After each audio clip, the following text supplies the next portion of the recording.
Start recording. Stop Hello, recording. everyone. I hope you're having a good week. For those of you who saw my last upload, thank you so much for listening. I hope you got something out of it. Today, I woke up and I thought, what's the first thing I hear? And I heard birds chirping outside.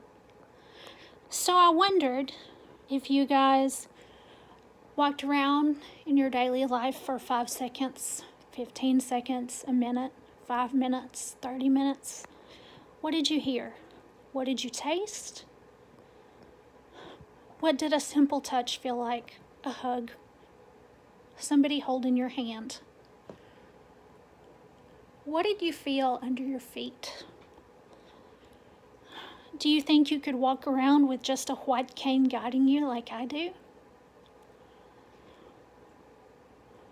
How it works is it's not a simple walking cane. It's a long white cane with red reflective tape at the bottom and a black rubber handle. And on mine, I have a rolling tip. It's kind of like a ball, and it doesn't get stuck in cracks in the sidewalks. It rolls a lot better along pavement, along grass, in stores.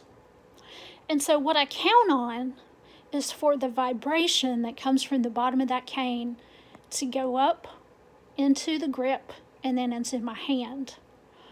For instance, when I know it stops, I know there's a step. Or I know I was just about to run into something, which if you're family and friends, you know I do that all the time. This week I got in a fight with a footstool, and the footstool won. I didn't realize I could do a Superman dive, but I figured it out really quick.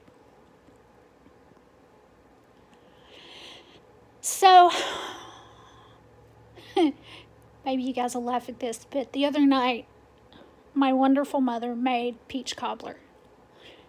And so I was eating it, and it wasn't until I was done that I realized I had gotten some of it on my shirt. So you guys, if you really want a fun experience, try to eat with your eyes closed. So I started my journey as a blind woman with you guys a couple of days ago, but I wanted to give you more of the story. Some of you may wonder, what happened? Why is Brandy blind? It's not something I'm ashamed of. I've come to terms with it. A lot of people with disabilities struggle, and I don't consider myself disabled. I just have stuff I have to deal with like everybody else. But what happened is that my mother was pregnant with quadruplets. Yes, if you're listening, that is four babies at one time. She's the strongest woman I know. She spent most of her pregnancy on bed rest. She had us at about 22 weeks. My brother was a little over 2 pounds. I was around 2 pounds, and my 2 sisters weighed less. Now, if you put this into context, a stick of butter is less than 2 pounds.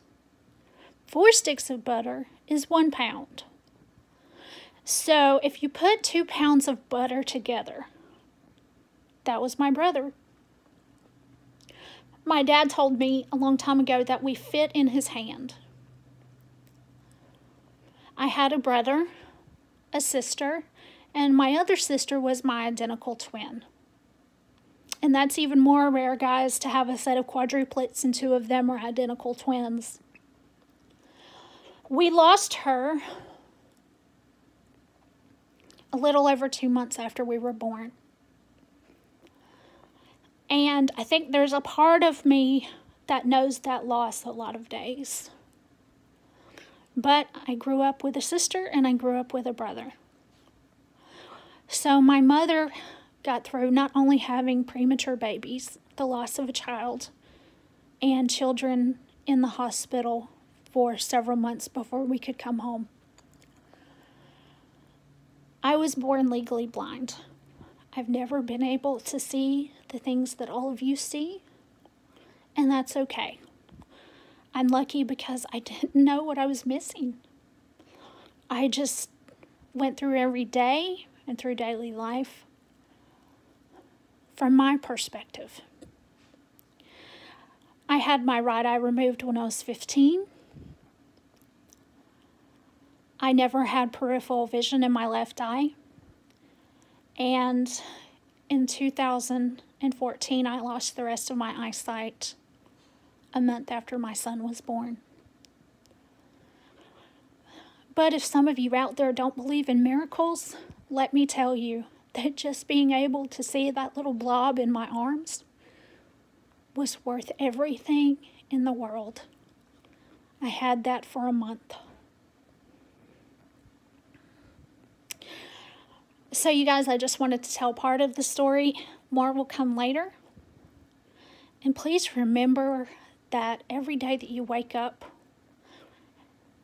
how you decide to take that day, how you decide to enter that day, how you decide to behave that day is a choice. And be grateful for every moment. Thank you guys so much. I have a couple of book recommendations because I told you guys I was going to give you some book recommendations. My wrestling pick for the week, which I will give on the Insiders next week, will be either the Dusty Rhodes biography or the Nitro book by Guy Evans. And just regular books, guys, check out the new Kathy Reichs book. I don't exactly know what number it is in the Bone series, but it's fantastic. Thank you for spending a few minutes with me. Stop recording.